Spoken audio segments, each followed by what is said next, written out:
When President Cyril Ramaphosa walked into that quiet, heavy room, something felt different. No applause, no whispers, just a thick silence settling over the hall like a fog. And for many watching from across the world, especially for those of us old enough to remember how global power used to work, that silence felt familiar, the kind of silence that comes right before history bends. Just days earlier, the United States had openly mocked South Africa's G20 Summit. Their press secretary went as far as saying President Ramaphosa was running his mouth. Washington refused to participate in official talks, and critics in D.C. sneered that this was no longer the G20, it was the G100 simply because Africa invited more voices to the table. Imagine that. In 2025, an American official dismissing an African president as if the age of colonial supervision never ended. But that silence in the room, that was not humiliation. It was anticipation. It was the world waiting to hear what a rising continent had to say, not as a student, not as a subordinate, but as an equal.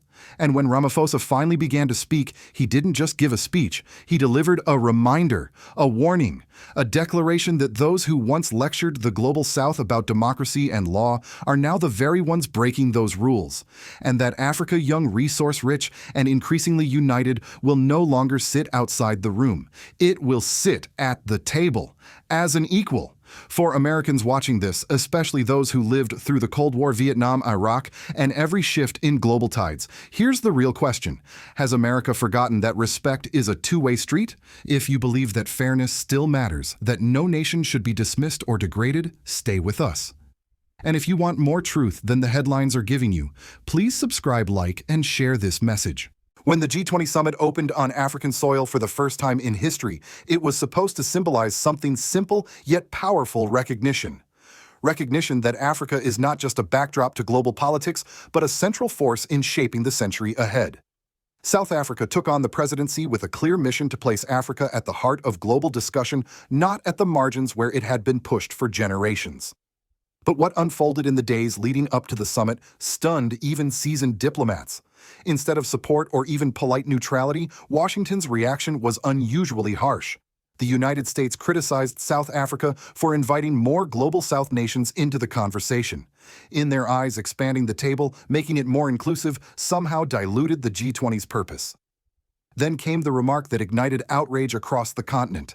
Caroline Leahy, the U.S. press secretary, dismissed President Cyril Ramaphosa by saying he was running his mouth.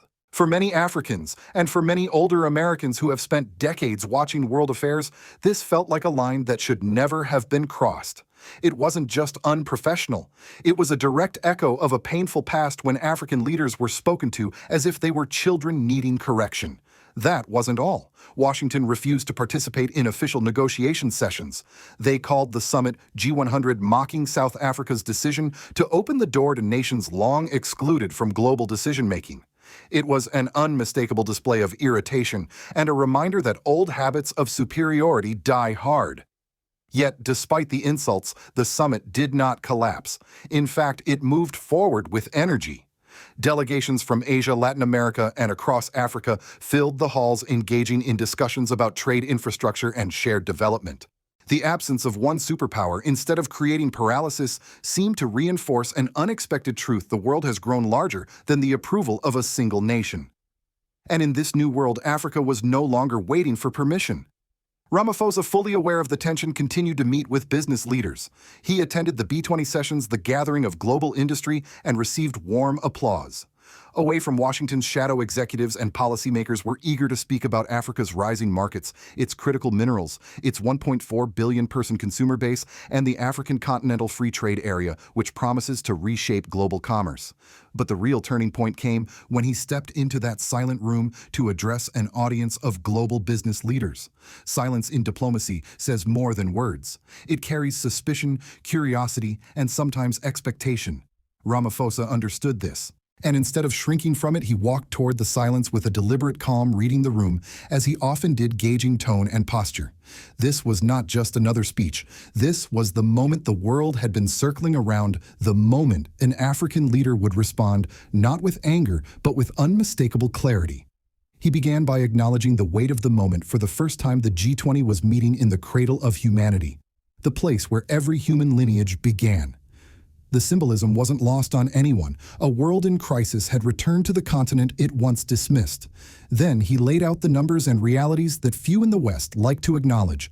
Africa holds the youngest population on Earth. It possesses the minerals that will power electric vehicles, batteries, and renewable technologies. Its farmland can feed nations.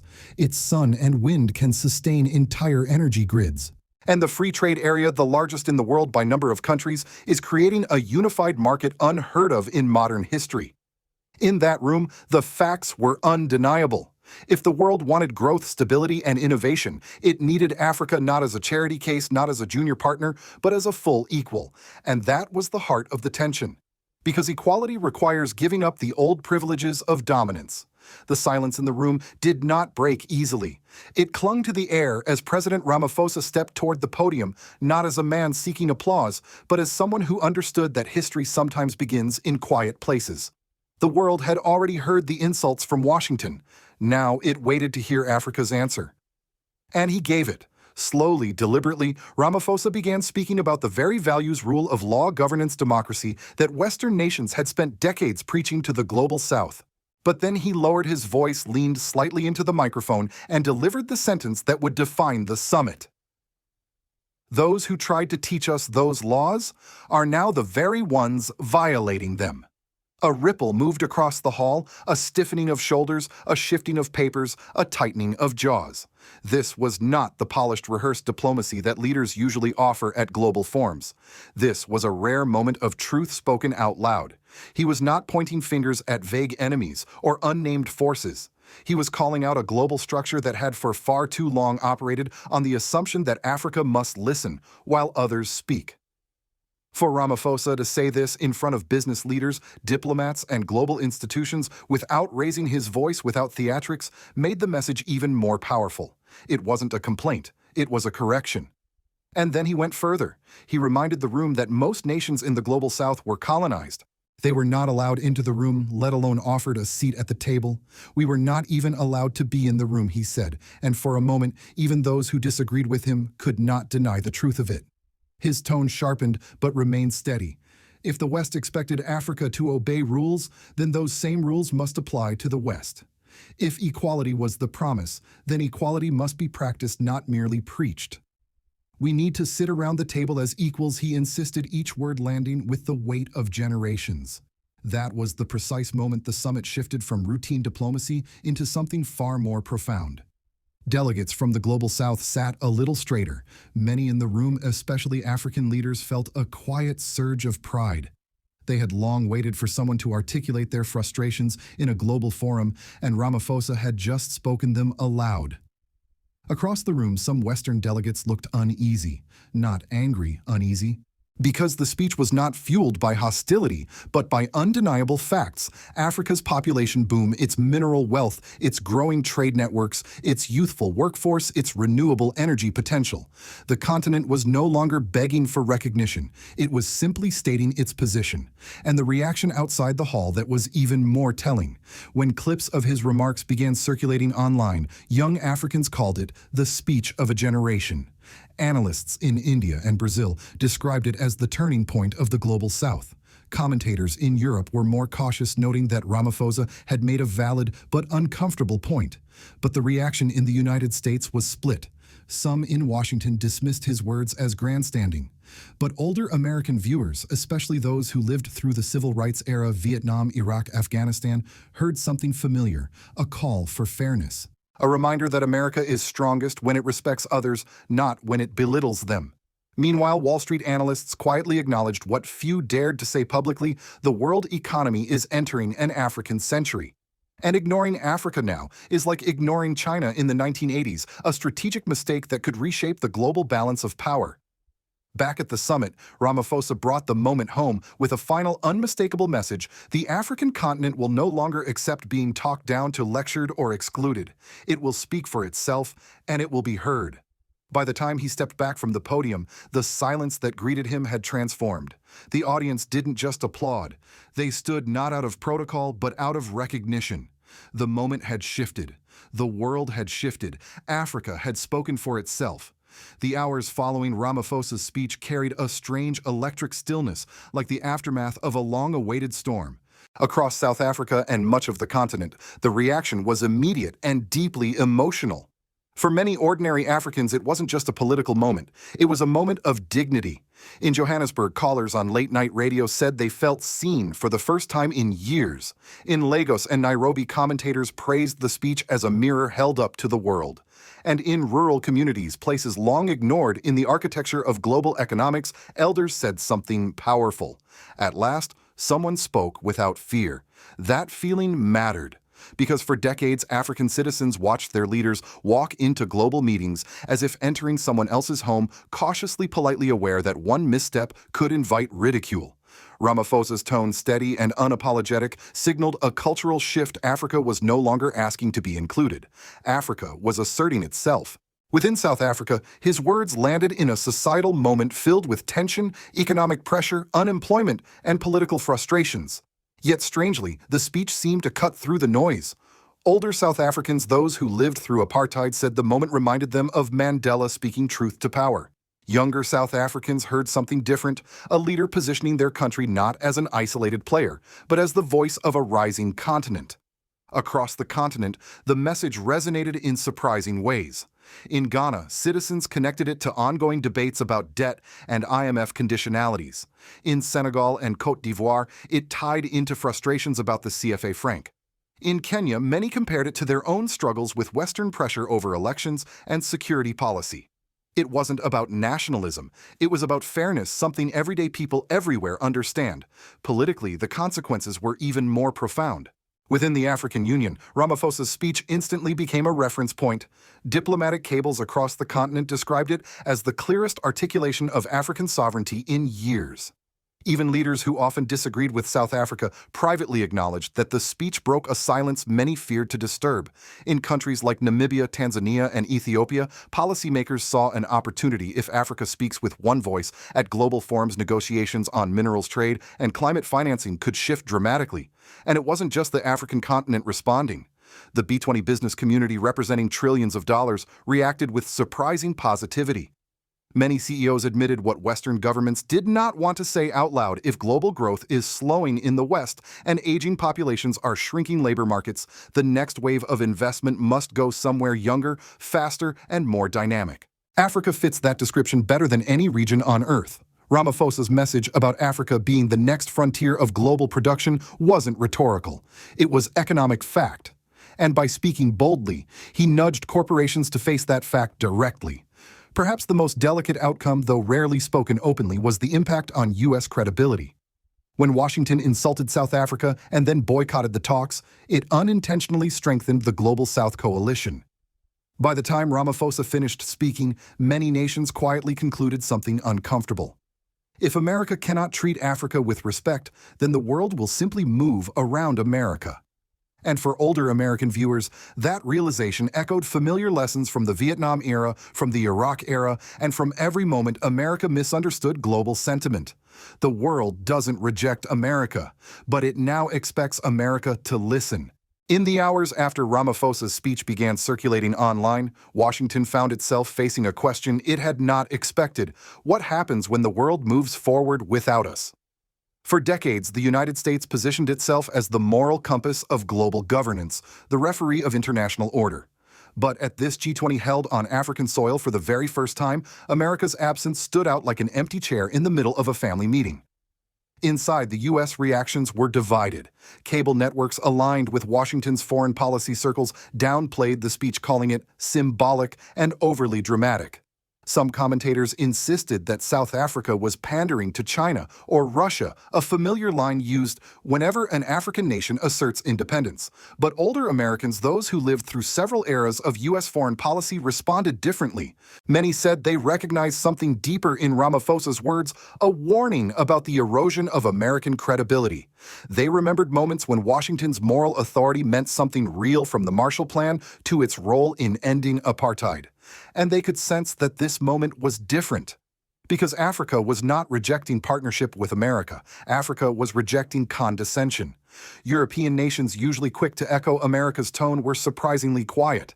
Germany and France issued polite statements praising the summit. Italy emphasized Africa's crucial future role. Even the UK, traditionally aligned with Washington, avoided criticizing South Africa. Behind closed doors, diplomats acknowledged what could not be said publicly. If the US wants to lead, it must stop talking at Africa and start talking to Africa. India, Indonesia, Brazil, all nations rising in influence openly praised Ramaphosa's message. For them, the speech was not just about Africa. It was about a system dominated by a few nations that expect compliance without accountability. India's foreign affairs commentators called the speech a necessary recalibration of global power. Brazilian journalists said it marked the end of the era of unilateral lectures. Indonesia described it as the global South finding its collective voice. These weren't radical governments.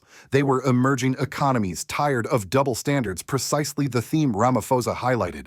Economists worldwide took note of one detail in his speech: the African Continental Free Trade Area, a unified market of 1.4 billion people, will soon become the largest integrated trade zone on Earth.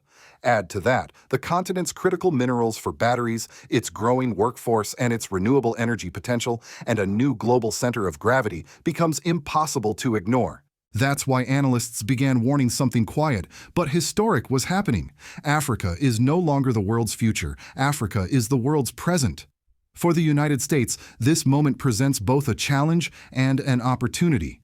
The challenge: the old style of foreign policy pressure lectures and assumptions of superiority will no longer work. Not with South Africa, not with Ghana, not with Kenya, and certainly not with Burkina Faso under leaders like Ibrahim Traoré, whose insistence on sovereignty mirrors the very spirit Ramaphosa voiced. The opportunity: America still has the chance to rebuild trust, to recognize Africa's equality, and to build real partnerships based on respect rather than dominance. Whether Washington chooses that path will determine whether it remains a global leader or becomes a distant echo of a time when its voice carried unquestioned weight. As the summit lights dimmed and the final declarations were signed, one truth hung in the air like a quiet drumbeat. The world had just witnessed a shift, not loud, not chaotic, but undeniable. For the first time on African soil, a G20 summit drew a line in history, and President Cyril Ramaphosa's voice became the marker of that line. His message was not a threat. It was a mirror, a reflection of a global order that can no longer pretend that Africa is a secondary character in a story written elsewhere. And for Americans watching, especially those who lived through decades of geopolitical change, the moment carried a familiar weight. It echoed the times when rising powers demanded recognition, when people who had long been ignored finally spoke in their own voice. But this time it wasn't Asia, it wasn't Europe, it wasn't the Middle East. It was Africa, a continent of one. 4 billion people, rich in minerals, rich in youth, rich in potential, and tired of being told its time is in the future. Africa's time is now, and Ramaphosa's words were a reminder that dignity is not negotiable. Yet beneath the pride and applause, there is a warning, one that the world must not overlook. If the United States continues to dismiss, belittle, or underestimate Africa, it will not only lose influence, it will lose trust. And trust, once broken on the global stage, is rarely rebuilt. Already nations like South Africa, Mali, Niger, and Burkina Faso, under leaders like Ibrahim Traoré, are forming new alliances based on sovereignty rather than submission. Already younger Africans are turning to alternative partners, BRICS, ASEAN, Gulf states, because they see respect there. The question now is not whether Africa will rise. It already has. The question is whether America will rise to meet it as a partner, not a supervisor. For U.S. viewers, especially those who have lived through the turning points of the last century, this is the moment to ask: will America adapt to a world where Africa sits at the table as an equal? Or will it cling to a past that no longer exists? And for the millions following developments through Africa News, Burkina Faso updates, and the growing leadership of Ibrahim Traoré, this summit is not just a diplomatic episode. It is the beginning of a new chapter, one written by Africans for Africans on African terms. If you believe dignity matters, if you believe respect must be mutual, if you believe the world is healthier when every nation, big or small, has a voice, then please share this video. Subscribe if you believe truth is more important than headlines. And let us know in the comments, do you think the world is finally ready to treat Africa as an equal, or will this struggle continue?